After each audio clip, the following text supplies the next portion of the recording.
Hello दोस्तों, कैसे हो आप लोग। उम्मीद करता हूँ आप लोग बहुत अच्छे होंगे। मैं शिवम शुक्ला आपके अपने YouTube channel vision coaching classes में स्वागत करता हूँ। तो आज हम पढ़ने वाले हैं इलेक्ट्रोस्टैटिक्स टॉपिक्स के न्यूमेरिकल लगा रहे थे। आज सेकंड टॉपिक है न्यूमेरिकल का। तो उसमें हम पहला न्यूमेरिकल डिस्कशन करेंगे कि किसी 5 माइक्रो कूलम आवेश से 3,4,0 दूरी पर वैद्युत क्षेत्र की तीव्रता ज्ञात करनी है। और यहाँ पर एक नोटेशन दे दिया गया है कि जो आवेश है वो मूल बिंदु पर स्थित है। तो चलो इसका थोड़ा निर्देशांक बना लो। ऐसे सवालों को बनाने के लिए हम किसकी जरूरत है? निर्देशांक की। तो यहाँ पर देखो, ये हमारा एक्स एक्सिस है और ये हमारा वाई एक्सिस है। यहाँ पर हमारा मूल बिंदु है 0,0 0,0 यानी 3 एक्सिस को लेकर चलना है, एक्स वाई और जेड ले लो, ये जेड एक्सिस है। इसका जो निर्देशांक है वो 0,0,0 है। अब ये कह रहा है कि एक बिंदु है यहाँ से, ये बिंदु P है। इस बिंदु पर हमें इस आवेश को, जो आवेश Q यहाँ पर रखा है, इस आवेश के कारण इस पर बाहर की ओर वैद्युत क्षेत्र लगेगा और इस वैद्युत क्षेत्र की तीव्रता की गणना करनी है। तो ध्यान दो, इस बिंदु का निर्देशांक कितना दिया हुआ बेटा? 3,4,0 दिया है। तो x एक्सिस पर ये कितनी दूरी कवर कर रहा है? 3। ये हमारा 3 हो जाएगा, 3 मीटर हो जाएगा। मीटर में दिया हुआ है, इसको मीटर में लिख लो, मीटर में दिया है, ठीक है। और ये क्या हो जाएगा? 4 हो जाएगा ना मीटर। अब बेटा आपको पता है कि क्या होता है, हमें दूरी ज्ञात करना है, यानी ये दूरी। तो ये दूरी क्या हो जाएगा? 5 हो जाएगा। क्यों, कैसे 5 होगा? यानी यहाँ पर हम निकाल सकते हैं ओपी बराबर लिख सकते हैं √3² + 4², और ये हो जाएगा 25, और ये क्या आ जाएगा? 5, यानी ओपी बराबर 5 मीटर आ गया। यही मेन चीज़ें थी। तो आपको दूरी भी आ गई, आवेश। तो दिया क्या क्या है? देखो, दिया है आवेश कितना दिया है बेटा? आवेश Q बराबर दिया है 5 माइक्रो कूलम। यानी इसको देखो कूलम में बदलो पहले, तो Q बराबर क्या हो जाएगा? 5 × 10⁻⁻6 कूलम हो जाएगा।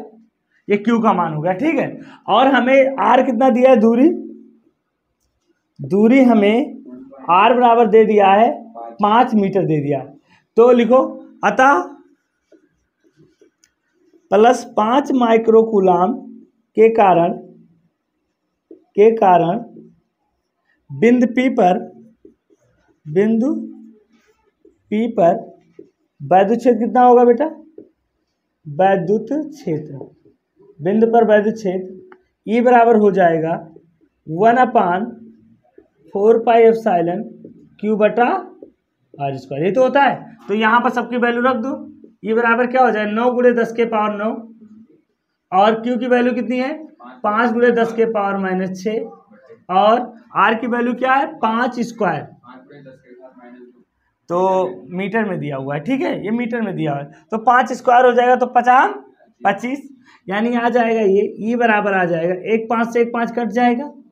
तो यहाँ से आ जाएगा 9/5, और × 10 के पावर क्या हो जाएगा? 3। तो काटोगे तो क्या आ जाएगा? E की वैल्यू 5 × 5 कितना बचा? 4 बचा। 5 × 40 क्या हो जाएगा? न्यूटन पर कूलम। ये E का वैल्यू आ गया, ठीक है बेटा। अब इसे नोट करो, चलो नोट करो इतना। ये बहुत ही अच्छा क्वेश्चन है। 1 मीटर दूरी पर स्थित 2 बिंदु आवेशों के बीच न्यूनतम वैद्युत बल की गणना करें, यानी सबसे कम वैद्युत बल कब लगेगा उसका गणना करना। इसी बात में आपका आंसर है। तो आपको पता है कूलम ने कहा था आपसे, कूलम ने बता दिया है कि अगर तुम 2 लोग हो तो तुम्हारे ऊपर जो चार्ज पार्टिकल हो तो तुम पर लगने वाला जो बल होगा वो Q1 Q2/r² होगा। यानी दूरी पर निर्भर करेगा और आवेश पे। दूरी तो उसने फिक्स कर दिया है। अब बल किस पर निर्भर करेगा? यानी अगर बल न्यूनतम कब होगा? जब Q1 Q2 बहुत कम होंगे। तो Q1 और Q2 का न्यूनतम मान क्या होता है? सबसे कम। मैंने बताया प्रकृति में सबसे कम आवेश किस पर होता है? इलेक्ट्रॉन। बस एक इलेक्ट्रॉन इधर ले लो और ले लो, एक इलेक्ट्रॉन इधर ले लो। अरे 2 बिंदु आवेश है कि नहीं है? सबसे छोटा आवेश है। तो इसको Q1, ये क्या हो गया हमारा? ये Q1 हो गया, और ये क्या हो गया बेटा? Q2 हो गया। इनके बीच की दूरी कितनी दे दी है उसने? 1 मीटर दे दिया है। ये बिंदु ये है, बिंदु भी है। अब इस पर लगने वाले वैद्युत बल की गणना तुम्हें करनी है। यानी यहाँ पर बस न्यूनतम बल की बात किया तो न्यूनतम आवेश पकड़ो। तो प्रकृति में न्यूनतम आवेश क्या होता है? इलेक्ट्रॉन का आवेश होता है। तो हमें क्या क्या दिया है? हमें दिया क्या क्या है बेटा? दिया है, अगर हम बात करें तो दिया है R बराबर कितना दिया है? 1 मीटर। और Q1 बराबर Q2 बराबर क्या हो जाएगा? E, यानी 1.6 × 10⁻⁻19 कूलम। अब बल की गणना कर दो तो यह बराबर क्या आ जाएगा? यह बराबर 1/4πε Q1 Q2 बटा R²। तो ये इसका मान क्या हो जाएगा? 9 × 10⁻9। Q1 1.6 × 10⁻⁻19 और ये हो जाएगा 1.6 × 10⁻⁻19 और बटा क्या हो जाएगा? 1² 16 256। तो 9 × 2.56 और गुणे 10 के पावर क्या हो जाएगा? 19 में से 9 जाएगा, 19 में से 9 10 और 10 ये 29 क्या आ जाएगा? 10 के पावर -29 हो जाएगा। चलो इसको गुणा करो। 9 6 जा 9 छक 54 के 4 होता है, कैरी 5 और 9 पचे 45 और 5 50 और 9 दूनी 18 और 5 23.04 × 10⁻⁻29 न्यूटन का बल लगेगा। ठीक है बेटा, अब आपको ऐसे सवाल लगाने के लिए आपको ध्यान देना है कि न्यूनतम क्या होता है। ठीक है, नोट करो इसे। यहाँ पर देखो बेटा, एक बहुत अच्छा क्वेश्चन है, एनसीईआरटी का क्वेश्चन है। 0.4 माइक्रो कूलम आवेश के किसी छोटे गोले पर किसी अन्य छोटे आवेशित गोले के कारण वायु में 0.2 न्यूटन का बल लगता है। यदि दूसरे गोले पर 0.8 माइक्रो कूलम आवेश हो तो दोनों गोलों के बीच की कितनी दूरी होगी? तो यहाँ पर पहले हम मान लेते हैं, पहला गोला इसको मान लिया Q1 और दूसरा गोला हमारे पास छोटा है Q2। इनके बीच की दूरी हमें R की गणना करनी है और इन पर जो लगने वाला बल है यह बराबर है, वो क्या है बेटा? 0.2 न्यूटन का बल लग रहा है। अब ध्यान दो, हमें दिया है Q1 और Q2 का मान दिया, मैंने लिख लिया, F का मान दिया था वो मैंने लिख लिया। अब हमें R ज्ञात करना, तो हमको पता है कूलम के नियम से यह बराबर क्या होता है? K × Q1 Q2 बटा R²। तो R² बराबर क्या हो जाएगा? F नीचे चला जाएगा। हमने क्या किया? सभी के वैल्यू उठाकर K के वैल्यू क्या होता है? Q1 Q2 के वैल्यू रख दिया। तो 0.2 है ये, तो 0.2 को 0.8 से जब भाग करेंगे, 0.8 से 0.2 को, तो क्या आ जाएगा? 2 दूना 2 चौक, तो यहाँ 4 बचेगा, यानी 9 × 10⁻9 × 4 चौक 16, यानी 1.6 × 10⁻6 12 मैंने घात जोड़ लिया। अब देखो 9 में से 12 जाएगा तो 10⁻³ बचेगा। अब दशमलव को इधर हमें लेकर जाना है, तो हम 10 में 1 माइनस करेंगे। हमेशा यार दशमलव जब भी दाईं तरफ जाता है तो 10 में क्या होता है? उतना माइनस जुड़ जाता है। तो मैंने दशमलव को इधर किया, यहाँ पर दशमलव आ गया, तो दशमलव जब यहाँ पर आएगा तो इसमें 1 मैंने जोड़ दिया। ये R² बराबर इतना है, तो R बराबर क्या हो जाएगा? 9 का वर्गमूल 3 होता है, 16 का 4 होता है, 3 चौक 12 × 10⁻−2 हो गया। यानी ये हमारा जो R बराबर यहाँ से आएगा, R बराबर आ जाएगा √9 × 16 और × 10⁻−4। तो यहाँ से जब इनका निकालेंगे तो हमारे पास ये वैल्यू आएगी। ठीक है, हमने रखा तो 12 सेंटीमीटर, यानी R का मान कितना आ गया बेटा? 12 सेंटीमीटर। नोट कर लो इसे। तो हमने ये लगा लिया पहले सवाल का। बी में हमसे पूछ रहा है कि पहला गोला दूसरे गोले पर 0.2 न्यूटन का बल लगा रहा है, तो दूसरा गोला पहले गोले पर कितना लगाएगा? तो आपको पता है क्रिया प्रतिक्रिया का नियम जानते हो कि जितना तुम लगाओगे उतना हम लगाएंगे, लेकिन ऐसा हमारे तुम्हारे बीच में नहीं हो रहा है। जितना हम पढ़ाते हो उतना तुम पढ़ते हो क्या? यही तो गलत कर रहे हो। चलो तो यहां से क्या हो जाएगा? तो इसका मतलब क्या हुआ? दूसरा गोला भी पहले गोले पर 0.2 न्यूटन का बल लगाएगा। ठीक है बेटा, इसको नोट कर लो, बस इतना ही था, इसको नोट कर लो। ठीक है, बल लगाएगा, यानी दूसरा गोला भी पहले पर उतना ही बल लगाएगा। देखो यहाँ पर देखो, एक बहुत ही अच्छा क्वेश्चन है, लॉजिकल क्वेश्चन है, न्यूमेरिकल नहीं है। पूछता है स्थूल अथवा बड़े, स्थूल मतलब होती है बहुत बड़ी चीज जो हम देख सकते हैं, छू सकते हैं, महसूस कर सकते हैं। स्थूल अथवा बड़े पैमाने पर हम वैद्युत आवेशों से व्यवहार करते समय हम वैद्युत आवेशों के क्वांटीकरण की उपेक्षा कैसे कर सकते हैं? वैद्युत आवेशों के क्वांटीकरण की उपेक्षा। अब क्वांटीकरण क्या होता है? मैंने क्वांटीकरण में आपको बताया था, आवेशों के क्वांटीकरण से आप समझ रहे हो क्या होता है। मैंने बताया था किसी भी जो चालक पर आवेश होता है, क्या होता है बेटा, जो चालक पर आवेश होता है, हमने आपको बताया था चालक पर आवेश, चालक पर जो आवेश होता है वो सतत नहीं होता है, Q बराबर जो होता है n होता है, यानी इलेक्ट्रॉन के आवेश का पूर्ण गुणज होता है। ये बात हमने देखा था। अब मुझे बात ध्यान दो, चालक पर आवेश होता है तो मैं एक बात करता हूं कि एक बार चालक पर 1 इलेक्ट्रॉन गया और एक बार चालक पर 2 इलेक्ट्रॉन गया, तो मैं बात कर लूं अगर n बराबर 1 हो, क्या हो बेटा, तब Q1 बराबर क्या हो जाएगा, मेरी बात सुनो, तब Q1 बराबर हो जाएगा E हो जाएगा। अब n बराबर 2 हो तब Q2 बराबर क्या हो जाएगा, 2E हो जाएगा। अब इन दोनों का अंतर जरा निकालो तो डेल्टा Q बराबर क्या आ जाएगा, Q2 माइनस Q1, और ये आ जाएगा E। अच्छा E की वैल्यू क्या है जो बताओ तो मुझे, 1.6 × 10 के पावर माइनस 19 कूलम। ये वैल्यू बहुत कम है ना, ये वैल्यू 1 से कई गुना, कई अरब गुना कम है। तो जब ये वैल्यू इतनी कम है तो आप ही बताओ, जब हम बड़े पैमाने की बात करेंगे तो ये हमारे लिए, जैसे अभी देखो हम पॉइंट बना रहे, पहला आवेश यहां होगा संख्या रेखा पर, दूसरा इसी के पास तो होगा, यानी दूर से देखने पर ये क्या लगेगा, एक सरल रेखा पर प्रतीत होगा। इसीलिए बड़े पैमाने पर आप कैसे बताओगे, कहोगे सर जो आवेशों के बीच में जो अंतर आ रहा है, आवेश के क्वांटीकरण के कारण जो दो आवेशों के बीच में जो अंतर आता है उसका वैल्यू बहुत कम होता है, और वो वैल्यू इलेक्ट्रॉन के आवेश के बराबर होता है।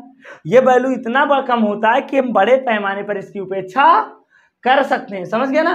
तो दो आवेशों के बीच अंतर व्यवहार में, जैसे अभी आप बताओ, आप गए हो कोई चीज खरीदने गए हो, आपको 15-20 कुंटल सामान लेना है, तो 2-4 ग्राम का क्या मतलब है। अगर वो कह रहा है कि आपको सामान लेना क्या, आपने जिद कर लिया कि 10 ग्राम चावल और बढ़ाओगे तभी पूरा लेंगे, तो तुम्हारा ही तो घाटा लगेगा। तो 10-50 यहाँ 1 किलो को भी लोग निगलेक्ट कर देते हैं जब कुंटलों की बात होती है, समझ गए ना। तो इसीलिए कहा गया कि बड़े पैमाने पर हम इसकी उपेक्षा कर सकते हैं, क्यों, क्योंकि इनका अंतर बहुत कम होता है, और इसीलिए बड़े पैमाने पर क्या करेंगे बेटा, हम इसका उपेक्षा कर देंगे। ठीक है, तो देखो उपेक्षा मतलब क्या होता है, निगलेक्ट कर देना, मतलब जैसे अभी देखो तुम खरीदने गए हो गेहूं, अब वो तुम्हें 10 कुंटल गेहूं दिया है, और उसके पास 10 कुंटल गेहूं में 10 ग्राम, वो 100 ग्राम कम है, तो क्या तुम 10 कुंटल से कम पैसा दोगे उसे। अरे मान लेते हैं कि हो गया, तो बड़े पैमाने पर हम छोटी चीजों को क्या कर देते हैं, निगलेक्ट कर देते हैं। जैसे आप लोग बड़ी बड़ी पार्टियों में छोटी मोटी पढ़ाई को निगलेक्ट करके चले जाते हो, कोचिंग गैप कर देते हो, ऐसा होता है कि नहीं होता है। तो ऐसे कर सकते हो ना, जब बड़ी चीजें होती तो उसके लिए निगलेक्ट कर देते हो, एक दिन से क्या होता है, यही तो तुम लोग करते हो व्यवहार में। लेकिन हाँ, जब आप रसायन के भी उसमें क्या होता है, विज्ञान के पर्पस में आएंगे तो आपका एक दिन का गैप करना बहुत गलत होता है, लेकिन व्यवहार में कोई चलता रहता है, समझ गए ना। तो इसीलिए तो 100% रिजल्ट नहीं आते। तो हम कह सकते हैं, हम जानते हैं कि किसी चालक के आवेशों के बीच में अंतर, आवेशों के बीच अंतर बहुत कम, मतलब 10 के पावर माइनस 16 के कोटि का होता है। क्या होता है बेटा, के कोटि का होता है। अभी आपने ऊपर देखा है कि नहीं देखा है, ये देखो, अच्छा 10 के पावर माइनस 19 और कम हो गया, 10 के पावर माइनस 19 के कोटि का होता है। इसलिए स्थूल जो आपका है, तो अब स्थूल में वैद्युत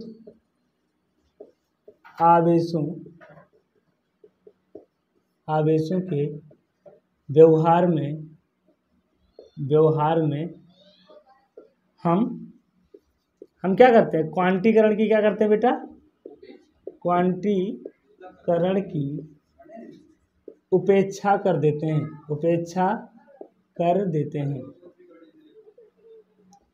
नोट कर लो इसे, समझ गए ना। ये बात आपको ध्यान देना, ये पूछना अपने दोस्तों से बैठा हो तो ऐसे क्वेश्चन पर डिस्कशन किया करो, ठीक है।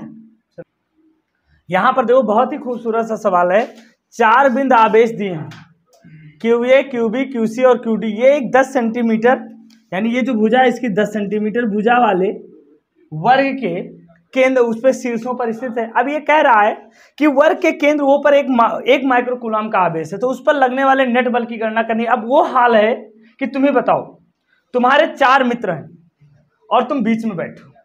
4 मित्र ऐसे हैं कि दो अपोजिट साइड में जो तुम्हारे मित्र हैं उनकी ताकत बराबर है। क्या है?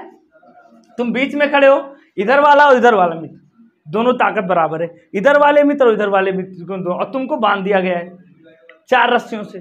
एक वाला इधर खींच रहा है, एक वाला इधर, एक वाला इधर। अब तुम ही बताओ मुझे, अगर ये जितना बल ये इस पर लगा रहा है उतना ही बल ये इस पर लगा रहा है। सुनो, ये इस पर बल लगा रहा है इधर की ओर, या फिर ये इस पर बल लगा रहा है इधर की ओर FC, ये दोनों बराबर होंगे कि नहीं ये बता दो मुझे। होंगे, क्योंकि दोनों के आवेश बराबर है और बीच की दूरी बराबर है। यहां पर देखो, ये इस पर लगा रहा है इधर की ओर बल FD, और ये इस पर लगा रहा है इधर की ओर बल FB। अब बता दो, ये दोनों बराबर हैं। ये जितना बल एक इधर और इतना लगा गए, वो कदम उतना ही उधर लगा रहा है, ये उतना। इसका क्या हाल होगा? कहीं जा पाएगा? नहीं जा पाएगा ना। तो यहां पर नेट बल क्या होगा? 0 होगा।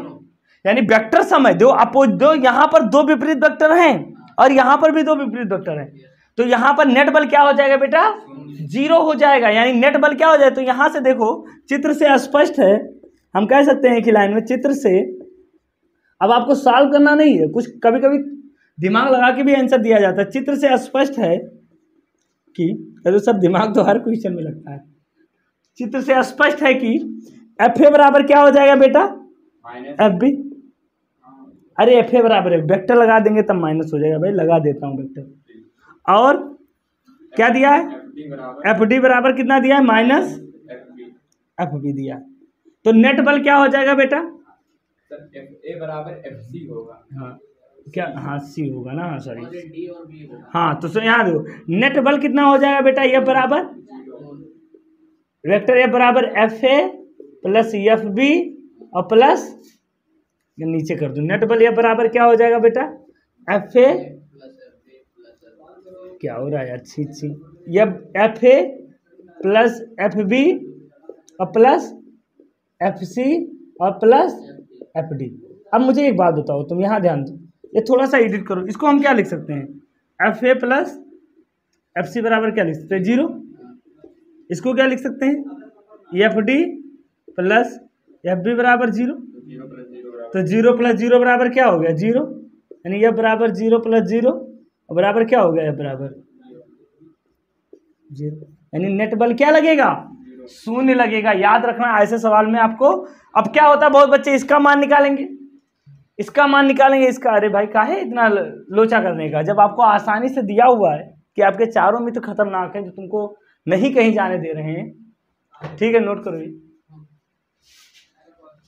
ऐसे मित्रों की भरमार है। तो यहाँ पर देखो एक क्वेश्चन है, उसके पहले मैं पूछा NCERT में एक क्वेश्चन और इसके ऊपर था कि वो बोल रहा है कि आवेश जो होते हैं वैद्युत क्षेत्र में, नहीं वैद्युत बल रेखाएं कभी कटती नहीं, ब्रोकन नहीं होती हैं। यानी कहने का मतलब क्वेश्चन पूछता है कि जो वैद्युत बल रेखाएं वो सतत क्यों होती हैं?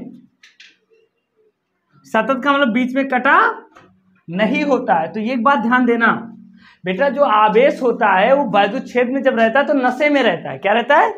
ये शराबी को नहीं देखे हो कि वो नशे में रहता है, और जो कोई चीज जो नशे में रहती है वो कभी कूद कूद के नहीं चलती। तो आवेश वैद्युत क्षेत्र में कूद कूद के नहीं चलता है कि ऐसे जिग जैग मोशन में चलता हो, वो आराम से पॉइंट टू पॉइंट चलता है। इसीलिए वैद्युत बल रेखाएं कभी भी एक दूसरे ब्रोकन नहीं होती हैं, कहीं पर भी ब्रोकन नहीं होती हैं, सतत होती हैं। तो ऐसे क्वेश्चन का आंसर आप यही दोगे कि सर वैद्युत क्षेत्र में जो आवेश की गति होती है वो सतत होती है।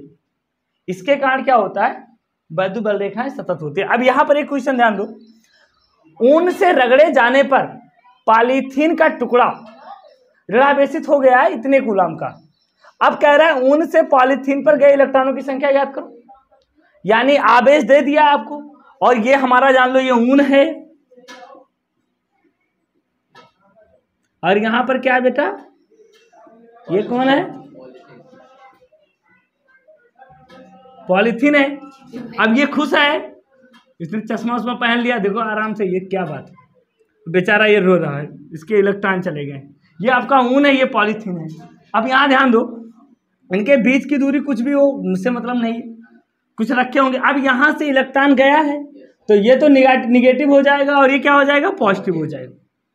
तो मैंने मान लिया कि इससे इस पर कितने इलेक्ट्रॉन गए हैं, n इलेक्ट्रॉन गए। तो हम जानते हैं कि चालक पर आवेश क्या हो जाएगा, पॉलीथीन पर आवेश कितने, आवेश क्या होगा बेटा, आवेश बराबर होता है Q बराबर होता है माइनस n इंटू ई। माइनस ये बताता है कि निगेटिव आवेश है, हम परिमाण लेंगे तो माइनस को गायब कर देंगे। तो यहाँ से हमें n ज्ञात कर रहा, तो n बराबर क्या हो जाएगा, Q अपान U हो जाएगा कि नहीं हो जाएगा। अब Q का मान क्या दिया है मुझे बता दो, Q दिया है 3 गुणे 10 के पावर माइनस 7 और E का मान कितना दिया है 1.6 गुणे 10 के पावर माइनस 19 कूलम दे दिया है। ठीक है, अब इसको दो पॉइंट हटाओ, ये 30 हो जाएगा। तो यहाँ n बराबर क्या आ गया, 30/16 आ गया और 19 ऊपर जाए, 19 7 कितना होगा 26। हाँ 19 में से 7 जाएगा तो कितना बचेगा 12 7 19 होता है ना, तो 10 के पावर बचेगा 12 और ये 30 है ना, 1 से 1 0 16, सॉरी अरे ऐसे कैसे काट देंगे यार, 16 दूना 28, 16 दूना 32 होता है, सॉरी। तो यहाँ से क्या हो जाएगा 16 दूना 32, यानी पॉइंट में संख्या कभी इलेक्ट्रॉन दो, इलेक्ट्रॉन कभी दशमलव में नहीं होते हैं, क्या होते हैं संख्या कभी भी पॉइंट। तो इसको लिख सकते हैं 2 गुणे 10 के पावर 12, सीधा लिख देंगे 2 गुणे 10 के पावर 12 इलेक्ट्रॉन गए। अब ये हो गया, ये हमारा आंसर में ये आ गया। बी हमसे क्या पूछ रहा है, बी हमसे ये पूछ रहा है कि क्या पॉलीथीन पर द्रव्यमान भी गए हैं। अरे भाई इलेक्ट्रॉन है, इलेक्ट्रॉन एक कण है, तो इलेक्ट्रॉन जाएगा तो अपने साथ द्रव्यमान लेकर जाएगा। अरे भैया भले ही वैल्यू कम हो लेकिन इन प्रैक्टिकल तो सही है, तो यानी द्रव्यमान भी गया। हाँ हम कह सकते हैं, हाँ द्रव्यमान भी गया है। और वो कितना होगा, अगर ये बता दे कि गया है, कितना गया है, तो कैसे बताओगे, तो m बराबर लिख देंगे n into M E, n का मान कितना आया बेटा 2 गुणे 10 के पावर 12 और ये क्या हो जाएगा 9.1 गुणे 10 के पावर माइनस 31, 2 1 कम 2 9 दूनी 18.2 गुणे 10 के पावर क्या हो जाएगा माइनस 19 हो जाएगा ना। अरे भैया बहुत कम है, बहुत कम है व्यवहार में, इसीलिए रगड़ने पे बहुत कुछ चला जाता है लेकिन लोग मानते नहीं। ठीक है चलो नोट करो व्यवहार।